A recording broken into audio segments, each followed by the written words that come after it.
am still not a metaphysical girly, nor am I a geologist, but I do still love me some rocks and stones. So today we're continuing the saga of transforming twist boys into rocks, or at the very least, comparing them to stones.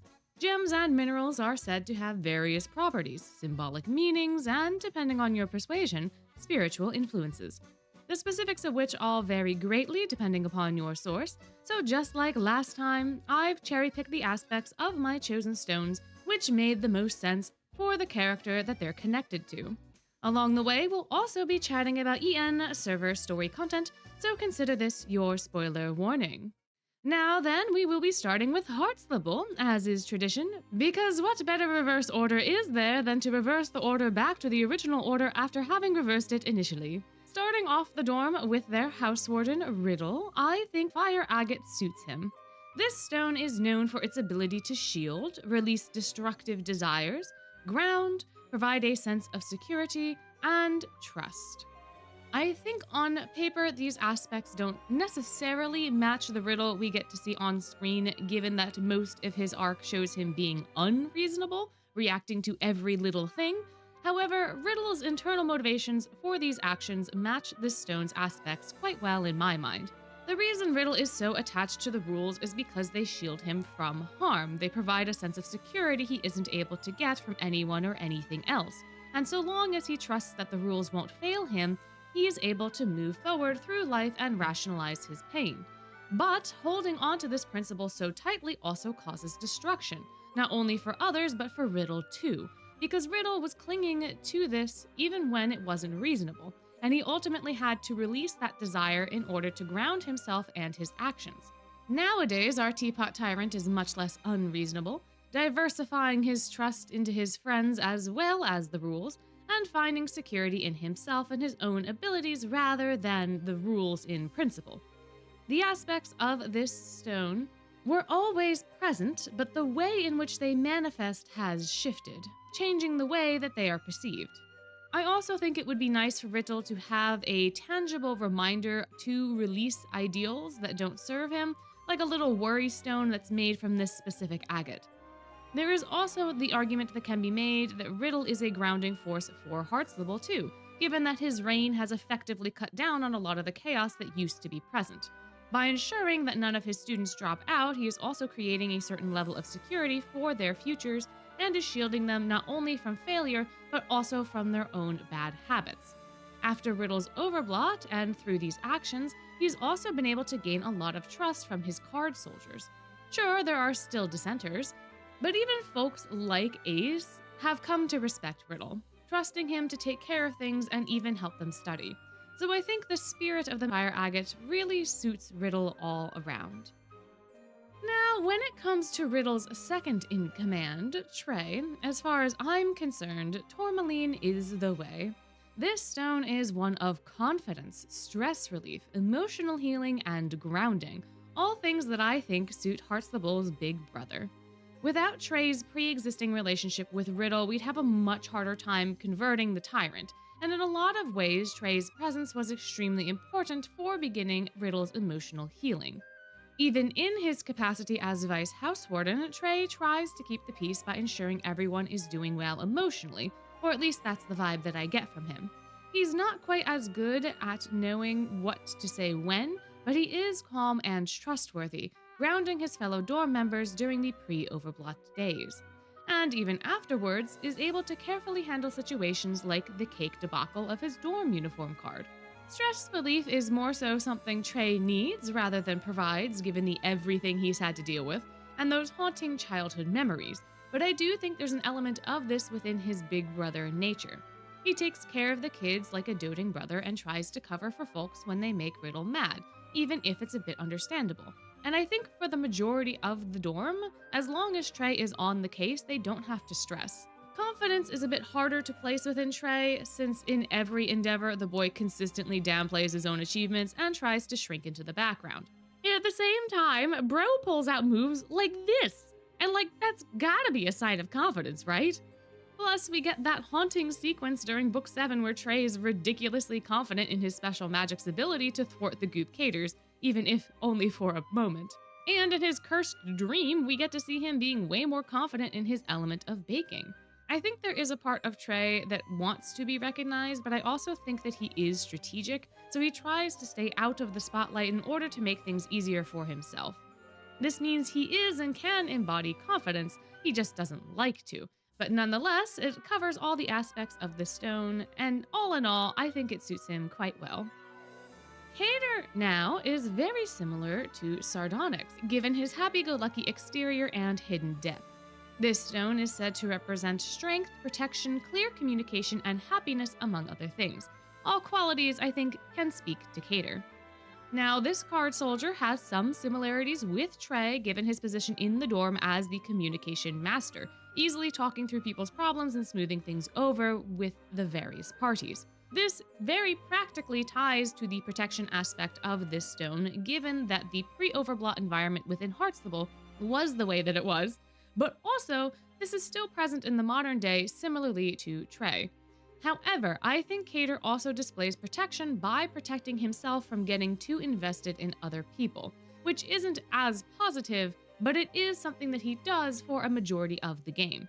Since he moved around a lot when he was younger, Hader is a bit reluctant to form relationships to protect himself from inevitable heartbreak, or at least that's what it seems like given his great interpersonal skills. There is an argument that could be made that Hader just doesn't know how to form those relationships and instead mimicking extroverts and reading people became part of his survival strategy within that, but even still, there is an element of Hader protecting himself present in that scenario as well, I think. Regardless of the why, this arm's length approach leads to isolation, which isn't great, but in this case, in my opinion, is a sign of great resilience and strength. Hader has had to rely on himself quite often, and doing so naturally leads to one developing a great deal of inner strength. This, combined with Hader's amazing communication skills, allowed him to remain collarless his entire NRC career, even when making objectively bad mistakes like not studying enough or spending way too much time on Magicam. Yet, regardless of the circumstances, this guy comes off as very happy. We as an audience know there is a larger depth within him, as evidenced by his labware vignette, but even in that story, Hader keeps up a positive attitude. I think content might be a better word to describe him, however, I also feel that when combined with the rest of what we've talked about, this stone suits the kid quite well. Ace, though, our late bloomer, is going to be receiving the Noble Ruby. These stones are said to represent love, passion, courage, vitality, and safety, with the color working wonderfully aesthetically for our heart card soldier. Passionate is a very apt descriptor for Ace, I think, given that it's his passion for what he believes to be true and right that spurs most of his actions in Book 1. It's the same passion that propels him forward during the Ghost Bride event. And on the whole, Ace has this lovely ability to pick apart problems and push the answers into people's faces, regardless of whether they want to hear them. Ace doesn't have the right kind of tact for these activities, but they're still full of gusto. Tied to this passion is also courage, as it's Ace's determination in the face of Riddle that gives him the courage to call out the tyrant and then fight him once he overblots. Even in later books, Ace can be seen being courageous in certain moments, and his special magic even manifested in a moment where his love for his friends combined with the courage to finally step up and do something. Even if he doesn't want to admit it, Ace cares quite deeply, especially regarding his friends. If not, he wouldn't have been worried in Book 4 when we asked for help, or during Book 6 when we disappear from campus, or in Book 7 during his dream when he and Hader are having a heart-to-heart, nor in Riddle's dream where he gets his special magic. Ace craves a certain kind of safety, I think, which prevents him from taking direct action in most circumstances, including some of the above. But like with Riddle, I think this fear turned into his strength, especially in Book 7. There is a lot of self-doubt within Ace, which does hamper his actions. However, nowadays, I think there is more openness in him, more confidence in himself and his abilities, and this has potentially turned Ace's desire for safety outward. Instead of keeping himself safe, he can now keep others safe. He can help his friends in ways he didn't think he had access to before, despite evidence saying otherwise. Plus, in everything, Ace is happy, full of life, or one could even say, full of vitality. Looking at him now and seeing how far he has come since those early Book 1 days, I don't think any other stone would be as well suited. Last but not least is Deuce, our resident recovering delinquent who I think resembles the mighty Pearl, particularly the egg-shaped ones for what I hope are obvious reasons. Pearls are said to represent purity, wisdom, integrity, innocence, and transformation, which in my mind could not be more synonymous with Deuce. This is the kiddo who didn't know that culinary eggs weren't fertilized. Like, come on, how much more innocent can someone get? Deuce is extremely trusting of others too, even lending his special magic to Azul in Glorious Masquerade, which was necessary given the circumstances. However, Bro does not even question it once it's asked, and he really should, especially since this is supposedly happening after Book 3. When it comes to dorm matters, Deuce is extremely willing to follow the boss's, House Warden's orders, at least when they make sense. And overall, he just comes across as a very earnest, hardworking fellow. Most of my praise for his character boils down to the transformation he's trying to make from delinquent to honor student, and the underlying motivation of this action being his mother. For some reason, this tugged on my heartstrings so hard that I now believe Deuce to be incapable of serious wrongs. But in an objective sense, he is trying his best to become a person of integrity, and I think anyone seeing that struggle would have a positive impression of him. Wisdom seems like a bit of an odd characteristic to give one of the brain cell boys, but I think it still fits considering that it is separate from intelligence. Deuce doesn't make the smartest plays per se, with him tossing Ace into a chandelier and throwing cauldrons all over the place, but I do think he has street smarts, and that can be closer to wisdom. Some highfalutin intellectual like Riddle would know that tomatoes are a fruit, but I think Deuce would know by instinct not to put the tomato into a fruit salad, unless someone else convinced him otherwise. It's that sort of vibe that I get from him at least, so it's a vibe that I think works very well with the Pearl. On to Savannah Claw now. We'll be starting with their house warden Leona, who is getting tiger's eye here. While tigers and lions are different species, I do think that the cat-like nature of this stone is a very funny aesthetic tie to Leona, while its qualities of confidence, power, practicality, leadership, and grounding suit his character exceptionally well. Even though Leona doesn't seem to like responsibilities or put too much effort into things, there is no denying his leadership capabilities. Whether it's through raw power or subtle manipulation, Leona is able to wield the masses of Savannah Claw easily and effectively, even mobilizing them to do some downright illegal things during Book 2 for the grand reward of a sports competition. There is an effortless quality to his leadership style, which I think likely comes from others recognizing his power and prestige, causing them to fall in line whenever he makes a decision. However, because Leona isn't hovering or tyrannical, he receives a lot of respect too.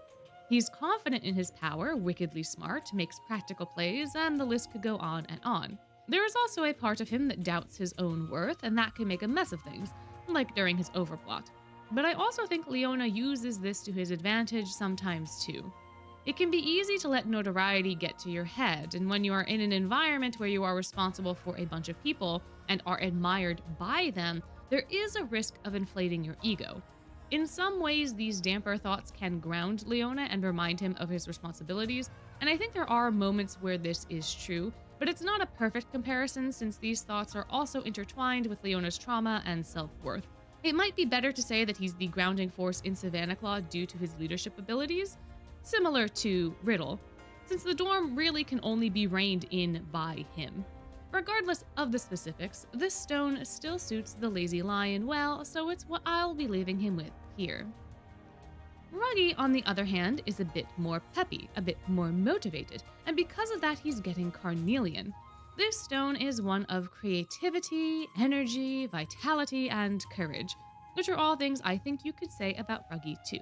This hyena is a true Johnny on the spot, taking on all sorts of odd jobs, doing just about anything he can for coin.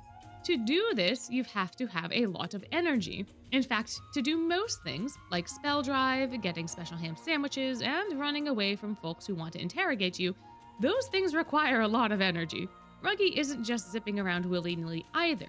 He's quite intentional with what jobs he takes on, and because of this, I read his energetic nature as more vitality than simple energy. However, I do think both words work well to describe him. Ruggie is also someone who really loves life. He's going to do his darndest to survive while having a pragmatic yet positive outlook as well. This powerful drive to live, to flip the status quo and create a world where hyenas can be seen as standard citizens, I think is very courageous, and I think that when we see in Ruggie's dream how he goes about this within his own mind, it's also somewhat creative. Yes, there are a lot of ties to the Lion King, but there is also a lot of ties to Ruggie's core motivations, his willingness to share with others, the values that he has, and what he thinks would be great for the world, values that he wants to see in others. While this isn't the typical definition for courage, I do think that it's a kind of courage that Ruggie can hold onto, and it's a kind of creativity that I think is very well suited for Carnelian specifically. So that's what he's getting here. Last up is Jack, who is our strongman tsundere, who I think is rather well suited to hypersthene, the stone whose name supposedly means overstrength. This stone is known to be grounding, protective, and strengthening, which are basically the same words that folks use to describe Jack. Jack's entire shtick is that he is the fitness guru in a lot of senses. He is constantly working towards improving himself, specifically within the physical realm. He joined the track club and has an entire vignette dedicated to him trying to beat his personal times. We see him in the New Year's sale, taking on the position specifically to get a workout, and there are many other instances throughout the main story where this is true. Even his dream in Book 7 is just about him being able to play Spell Drive with Leona and challenge him just like he wanted to in Book 2, just like he wanted to before he even got to NRC. All of this is very strengthening, and I think that there is also a strength in Jack's character as well. Yes, he is very goal-oriented in this way, but he is also someone who has a lot of integrity and keeps to his own rules and enforces them in a way that I think also underscores his inner strength. To have a moral code is one thing, but to live by that moral code is another, and to do it well and to do it consistently requires a lot of strength, so he's got that going for him too. I think these morals also present a grounding aspect within Jack, because they do dictate all of his actions and how he interacts with others. Part of the reason that he helps us in Book 2 is because Leona is going against his sensibilities. Jack wants Leona to be able to see the fault in his ways so that Leona can be better. Jack effectively wants to ground him back into reality and show him just how good he can be without these underhanded, dirty tricks. We also get to see Jack being rather protective of the prefect and of the friend group, even if he doesn't want to admit it, helping us out in Book 3 with the Octavanel trio, and then here and there throughout the rest of the story. He just truly is our little strongman tsundere, like I said before, and before it, he is getting this stone here. Moving into Octavanel, first up is Azul, our capitalist cephalopod, who is getting Charwhite here for not only its beautiful lavender-leaning hues, but its aspects of insight, transformation, perspective, and resilience. While I find Azul easy to see through given my fourth wall powers, those who surround him in universe find it a bit more difficult. Meanwhile, Azul is able to read people very well, offering them deals they sometimes can't refuse, skills that require a great deal of insight. He's one of the few folks on campus who can see through Jamil's facade to recognize his hidden strengths, approach Vil when he can sense he might need some help, like a shark smelling blood, and while it isn't always flawless, it is still very impressive. On the topic of transformation, I don't think Azul really needs an introduction, but we'll go through the motions anyways. Once a crybaby, he is now a sophisticated crybaby. Once unable to best his peers, now he can take everything they hold dear. Once bullied for his appearance, he's now reinvented his image. And internally, Azul has done so much growth both on and off screen, it's ridiculous. He puts so much effort into transforming himself into someone untouchable, into someone practically unrecognizable, and I for one think it paid off in spades. It wasn't without its trials and tribulations, and Azul did develop an unhealthy mindset whilst also developing his healthy habits, but transform he did nonetheless. A lot of Azul's progress was slow and incremental as well, but he never gave up the pursuit, a testament to his resilience, I think. To have held on to the motivation to continue forward even when progress isn't visible, to always put his effort into every profitable endeavor, sometimes even into ones where the payout isn't obvious or immediate, all speak to this aspect. Perspective is a hard one to narrow down, but I think in Azul's case it could be defined as looking at the bigger picture. While his insight helps him narrow down the angle with which to approach a situation or target, a bit of perspective is necessary to see the larger goal. If you get too bogged down in the details, you might miss opportunities, and those opportunities could have gotten you much closer to your end result. As a businessman, I think Azul understands this well and oftentimes doesn't get hooked on little things, taking a moment to reassess the bigger picture and reevaluate his approach if needed. All things I think that this stone does well, so I'm comfortable leaving it in Azul's capable hands. Another capable individual is Jade, Octavanel's very own Vice Housewarden and resident psychopath, who I'm going to be pairing up with Labradorite. This lovely stone is said to represent clarity, calmness, intuition, and truth, among a bunch of other things. But I think that these aspects suit Jade the best. After all, he's nice, polite, well-meaning on the surface, and out of the trio, he's always struck me as the calmest. He seems unperturbed in near all situations, including being called out for handing the ghost bride that poisonous flower. Even when his Soom betrays him, Jade doesn't seem like anything other than mildly disappointed once caught. I think the most emotion we get out of him is when he's talking about the mountains, delighted that he's caught someone off guard, or during Azul's overblot when he gets serious. Outside of those instances, he seems like the paragon of calm, and that's exactly what he wants you to think.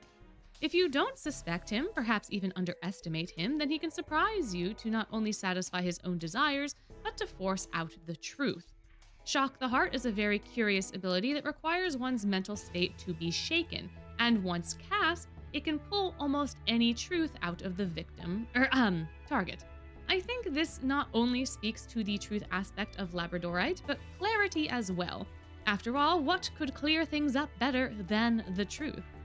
I think this also requires Jade to be a bit intuitive and intentional as well, picking up subtle signs from others to know where they are at mentally, and being able to calculate based off of that what he needs to do in order to get them where he wants them.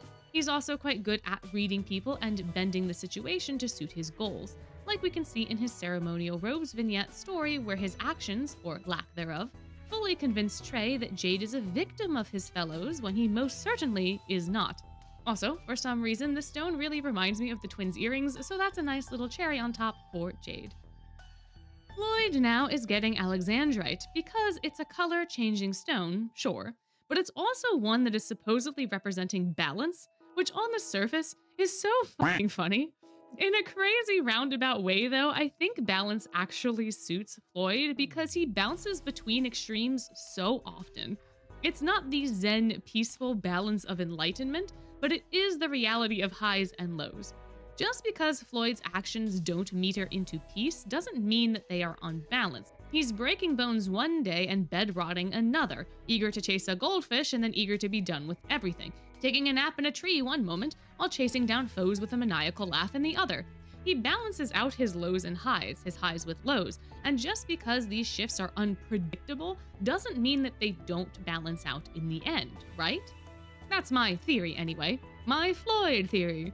Alexandrite also isn't solely about this aspect either. As with our other stones, there are many other attributes, and in this case it has two that resonate with Floyd quite well: adaptability and confidence.